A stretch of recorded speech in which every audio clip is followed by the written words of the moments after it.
जय हिंद बच्चों। कल हम लोगों ने विलयन कितने प्रकार होते हैं इसके बारे में अध्ययन किया। आज हम जानेंगे कि विलयन की सांद्रता को कैसे व्यक्त करें। विलयन में विलेय और विलायक दो चीज़ होते हैं। यदि विलयन में विलेय की मात्रा अधिक होगी तो वह विलयन सांद्र कहलाएगा, और विलेय की मात्रा कम होगी तो उसे तन विलयन बोला जाएगा। सांद्रता को व्यक्त करने के कुछ तरीके हम बताएंगे, जिसमें पहला तरीका है द्रव्यमान प्रतिशत। द्रव्यमान प्रतिशत किसी विलेय पदार्थ के भार भागों की वह संख्या जो विलयन के 100 भार भागों में उपस्थित होगी, उसको हम विलयन का द्रव्यमान प्रतिशत कहेंगे। यहाँ एक बात जान लीजिए कि प्रतिशत का ये सिंबल है, प्रतिशत का मतलब होता है 100। तो विलेय पदार्थ की मात्रा विलयन के 100 भार भाग में कितना है, यानी 100 भार विलयन का में कितना भार विलेय का है, वही होगा द्रव्यमान प्रतिशत। द्रव्यमान 100 भार विलयन का 100 भार विलयन के में कितना भार विलेय का है, वो होगा द्रव्यमान प्रतिशत। यानी विलेय का द्रव्यमान ऊपर और नीचे विलयन का द्रव्यमान गुणे 100, ये बनेगा सूत्र द्रव्यमान प्रतिशत का। तो इसे हम एक उदाहरण से समझते हैं। जैसे यहाँ पर लिखा है उदाहरण नंबर 1, 20 ग्राम शर्करा को 80 ग्राम जल में घोला गया, तो शर्करा का द्रव्यमान प्रतिशत बताओ। या 20 ग्राम शर्करा को जल में घोलकर 100 ग्राम विलयन बनाया गया, तो शर्करा का द्रव्यमान प्रतिशत। दोनों एक ही बात है। जब 20 ग्राम शर्करा यानी चीनी को 80 ग्राम पानी में घोला जाएगा, तो 80 20 100 विलयन जो बनेगा चीनी और पानी का वो 100 ग्राम हो जाएगा। तो 20/20 + 80 यानी विलयन और विलेय और विलायक दोनों का जब द्रव्यमान जोड़ेंगे तो ये विलयन का द्रव्यमान बन जाएगा। तो 20/100 गुणे 100, इसको जब टोटली फाइंड आउट करेंगे तो ये 20% निकलेगा। इसी तरह से उदाहरण 2 है, इसी तरह से उदाहरण 3 है। ठीक है। द्रव्यमान प्रतिशत में व्यक्त सांद्रता का उपयोग सामान्यतः रासायनिक उद्योगों में काम आने वाले व्यावसायिक रासायनिक पदार्थों के विलयन की सांद्रता को व्यक्त करने में किया जाता है। अब हम देखेंगे दूसरा तरीका। दूसरा तरीका, पहला था द्रव्यमान प्रतिशत और दूसरा है आयतन प्रतिशत। आयतन प्रतिशत में क्या है, यदि विलेय और विलायक दोनों ही द्रव अवस्था में हैं, उसमें जैसे विलेय चीनी था तो ये ठोस अवस्था में था, विलायक पानी था द्रव अवस्था में था। तो इसमें अगर विलेय और विलायक दोनों ही द्रव अवस्था में हों तो हम आयतन प्रतिशत का यूज करते हैं। किसी विलेय पदार्थ के आयतन भागों की वह संख्या जो किसी विलयन के 100 आयतन भागों में घुली हो, विलयन का आयतन प्रतिशत हम कहते हैं। ध्यान देने वाली बात, हमने बताया कि प्रतिशत का मतलब ही होता है 100, यानी विलयन के 100 आयतन में, विलयन के 100 आयतन भागों में विलेय का कितना आयतन घुला है, यानी कि इसमें दोनों आयतन में व्यक्त किए जाएंगे, वो भी मिलीलीटर में। तो सूत्र बनेगा विलेय पदार्थ की आयतन प्रतिशतता बराबर विलेय पदार्थ का आयतन मिलीलीटर में बटे विलयन का आयतन मिलीलीटर में और गुणे 100। 100 क्यों रहेगा, क्योंकि प्रतिशतता बतानी है। उदाहरण देख लेते हैं। जैसे यहाँ पे एक उदाहरण है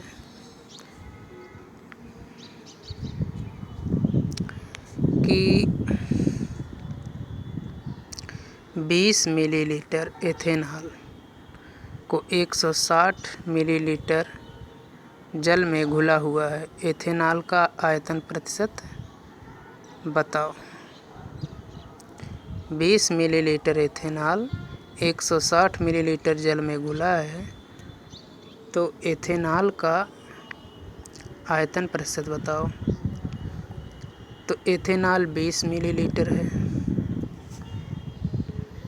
और जल 160 मिलीलीटर है, यानी विलेय 20 मिलीलीटर है और विलायक 160 है। तो विलयन कितना हो जाएगा, 20 + 160 180। एथेनॉल का आयतन 20 है तो 20 ऊपर और विलयन टोटल मिलके 180, तो 20/180 × 100 बराबर 11.11% आ जाएगा इसका आंसर।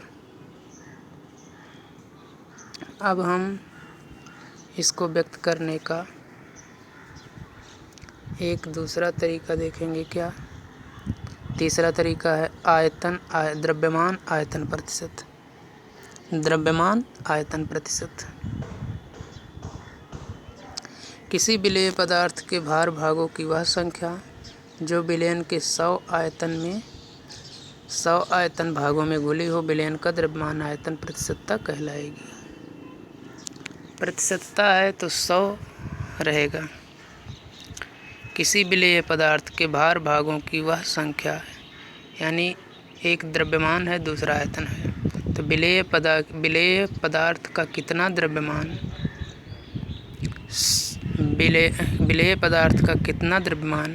विलयन के 100 भाग आयतन में घुला है, उसे हम कहेंगे द्रव्यमान आयतन प्रतिशतता। या इस तरह से कहें कि किसी विलयन के 100 मिलीलीटर में उपस्थित विलेय के ग्रामों की मात्रा उसकी द्रव्यमान आयतन प्रतिशतता कहलाएगी। तो सूत्र बन जाएगा द्रव्यमान आयतन प्रतिशत बराबर विलेय पदार्थ का द्रव्यमान ग्राम में और विलयन का आयतन मिलीलीटर में × 100। ये सूत्र बनके तैयार हो जाएगा। अब इसे हम उदाहरण से समझते हैं, जैसे कि उदाहरण नंबर 1 यहाँ पर दिया है। 10 ग्राम यूरिया को जल में घोलकर 500 मिलीलीटर किया गया। 10 ग्राम यूरिया को जल में घोलकर कुल आयतन 500 मिलीलीटर किया गया, तो उसकी द्रव्यमान आयतन प्रतिशत बताओ। यूरिया का द्रव्यमान 10 ग्राम, विलयन का आयतन 500 मिलीलीटर।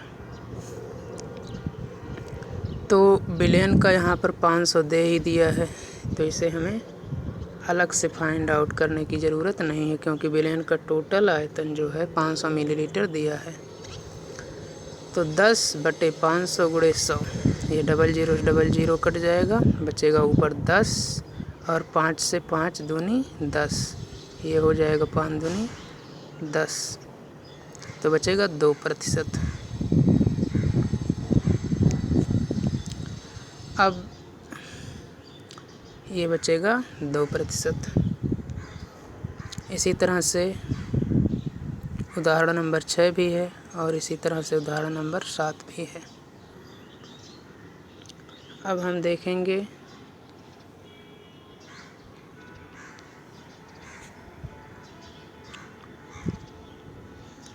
विलयन की सांद्रता को व्यक्त करने के कुछ और तरीके, जैसे पार्ट प्रति मिलियन।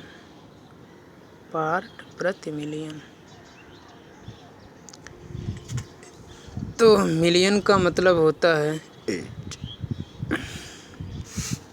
यहाँ पर पार्ट प्रति मिलियन, पार्ट पर मिलियन। 1 मिलियन में 10 लाख होता है। किसी विलेय पदार्थ के भार भागों की वह संख्या जो किसी विलयन के 1 मिलियन भार भागों में उपस्थित हो, उसे पार्ट पर मिलियन कहते हैं।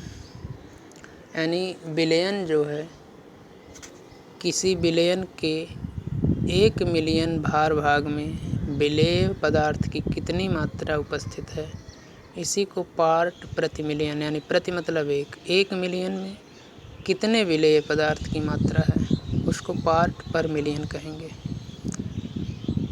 अगर 1 बिलियन में कितने पार्ट का हो तो उसे पार्ट पर बिलियन कहेंगे, लेकिन यहाँ पर मिलियन अभी दिया है तो मिलियन की हम बात करते हैं। पार्ट प्रति मिलियन, किसी विलयन के 1 मिलियन में 1 मिलियन भार भाग में कितने भार विलेय की उपस्थित है उसको हम पार्ट पर मिलियन कहेंगे। तो सूत्र बन जाएगा पार्ट प्रति मिलियन बराबर, इसको ppm small p small m से हम प्रदर्शित करते हैं। पार्ट पर मिलियन बराबर विलेय पदार्थ का द्रव्यमान बटे विलयन का द्रव्यमान गुणे 10⁻6। 10⁻6 का मतलब 1 मिलियन। उदाहरण से हम समझते हैं। यहाँ उदाहरण नंबर 8 दिया है, ये सूत्र है इसका कि 500 ग्राम टूथपेस्ट में फ्लोराइड की मात्रा 0.2 ग्राम है। 0.2 ग्राम।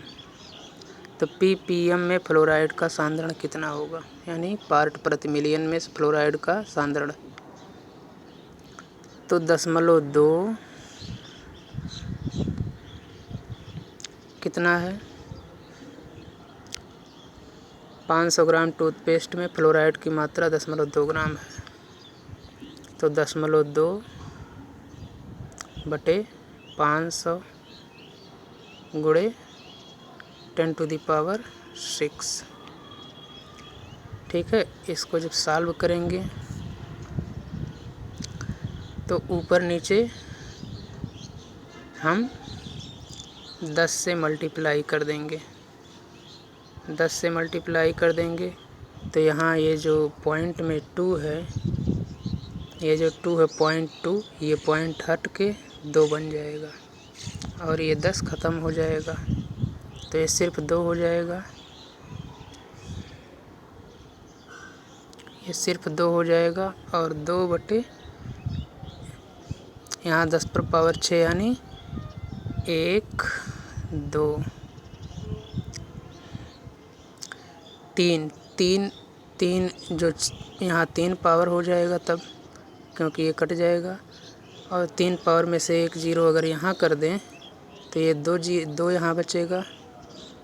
तब यहाँ पर पावर जो है 2 बचेगा, 10 पे पावर 2 बचेगा और ये 5 चौक के 20 हो जाएगा। 5 चौक के 20 और 10 पे पावर 2 का मतलब 100। 4 से 100 में मल्टीप्लाई करेंगे, आ जाएगा 400। 400 आ जाएगा आंसर। ठीक है।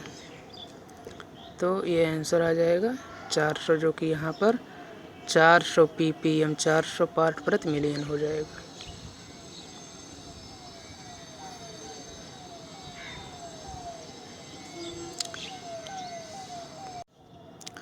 अब हम मोल अंश या मोल भिन्न प्रभाज इसको पढ़ेंगे इसके बाद में। अभी इतना ही, अब अगले वीडियो में इसको बताएंगे।